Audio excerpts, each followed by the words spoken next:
vendrás, Jesús. Todo tu pueblo te anhela, todo tu pueblo te espera. Pasan las noches en vela por ti. ¿Cuándo vendrás, Señor? ¿Cuándo vendrás, Señor?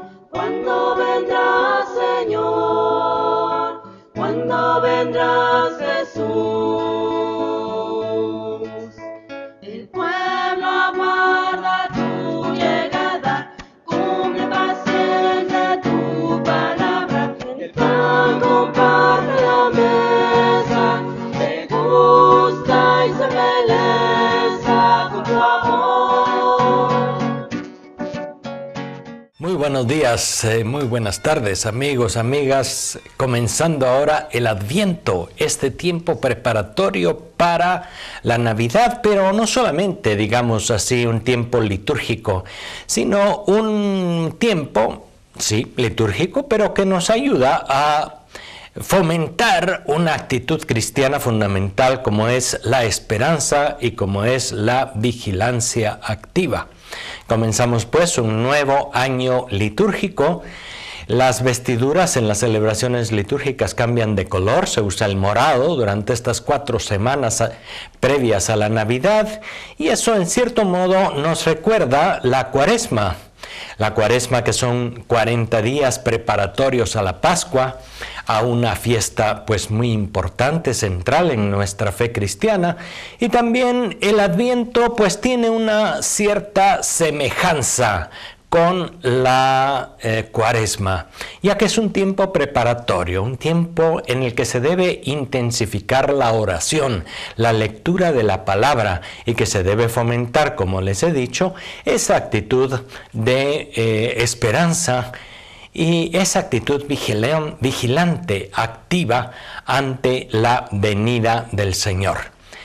Es muy contrario, pues, este talante del tiempo del Adviento, este modo de vivir al Adviento, digamos, de lo que corrientemente se nos propone el ambiente común de estos días. Estos días ya comienza a intensificarse la propaganda para la Navidad, que desde el punto de vista comercial es un momento bueno para vender y comprar. Y mucha gente pues piensa en la Navidad únicamente como esa dimensión de la fiesta, de los regalos, de las compras, de los gastos extras que se hacen, etc.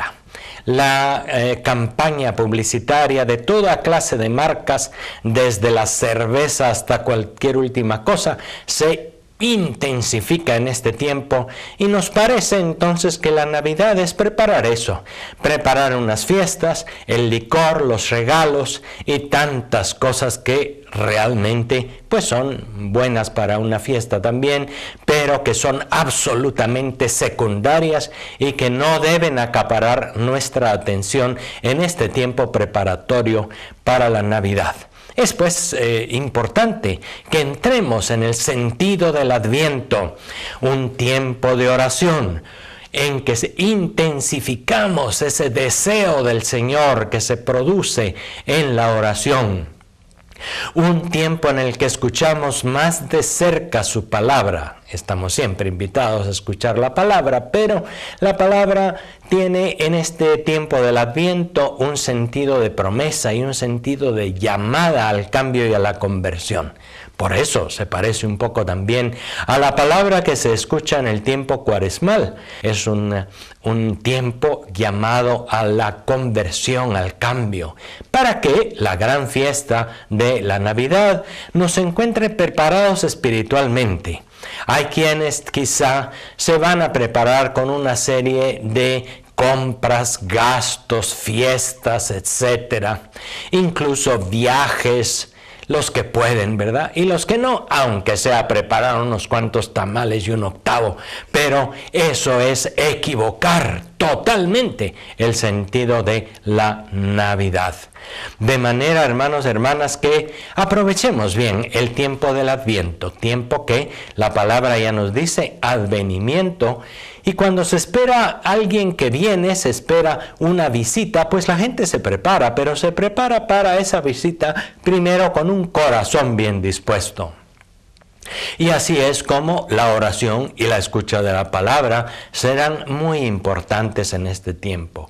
Ojalá que nos dediquemos, que hagamos un compromiso de vivir bien estas 4 semanas preparatorias a la Navidad y que tratemos de evitar la distracción principal que nos pone toda esta algarabía de precios, ofertas, fiestas, convivios navideños, gastos, regalos, Santa Clauses y propaganda. Ojalá que no nos distraiga todo eso, aunque está allí y pues no me opongo completamente. Hay que preparar bien una fiesta de Navidad, pero no pongamos el énfasis en eso, haciéndole el juego a un comercio que únicamente se aprovecha de estas fiestas religiosas para cambiarles completamente su sentido y orientarlo hacia tiempos de fiesta, gasto y a veces hasta un gasto exorbitante que nos hace comenzar después el año siguiente con los pantalones muy apretados porque no alcanza el dinero para los pagos, para el comienzo del año, para la escuela, etcétera. De manera que prevengamos eso y vivamos un tiempo de Adviento y una preparación a la Navidad con un verdadero y profundo sentido cristiano. A eso nos ayudan las lecturas que escucharemos en este primer domingo del Adviento y comencemos ahora por el Antiguo Testamento con un libro, el libro bastante conocido del profeta Isaías, justamente la segunda parte, el segundo Isaías. ¿Qué nos dice esta primera lectura de este domingo de Adviento?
La primera lectura es del profeta Isaías. Y el profeta Isaías pues se divide en 2 grandes partes según los expertos. El primer Isaías y el segundo Isaías. El texto que hoy leemos es del segundo Isaías, de esa segunda parte de las profecías de Isaías o de sus alumnos, de sus discípulos. Y el profeta Isaías debemos situarlo en el exilio. La gente está todavía en el exilio en Babilonia. Y es muy importante situar el contexto histórico de los textos de la Escritura que leemos, porque eso nos ayuda a comprenderlos un poco mejor y también a adaptarlos mejor a nuestra realidad.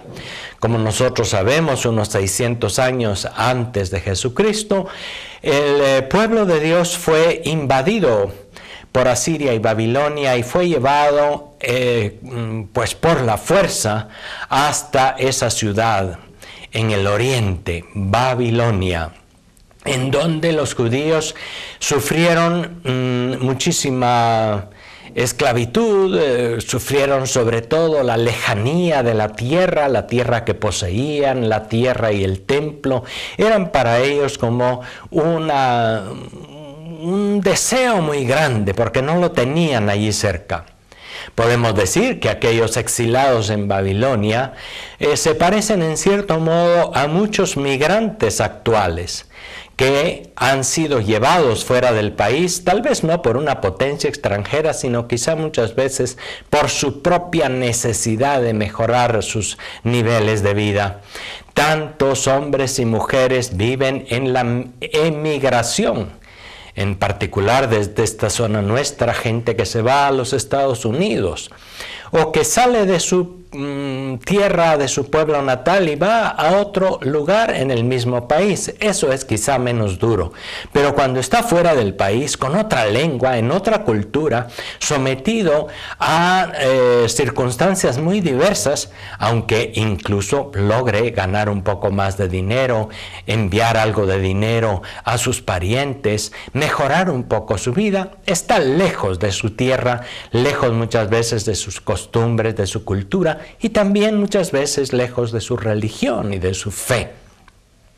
Esa experiencia de los migrantes de nuestro tiempo es también la experiencia de los exilados judíos en el siglo VI antes de Jesucristo. Allá en Babilonia experimentaron las ansiedades, las dificultades de la emigración, de estar lejos de su tierra. Y añoraban aquellos tiempos en los que vivían en Jerusalén, en los que podían ir al templo, en los que estaban como hombres y mujeres libres en su propia tierra.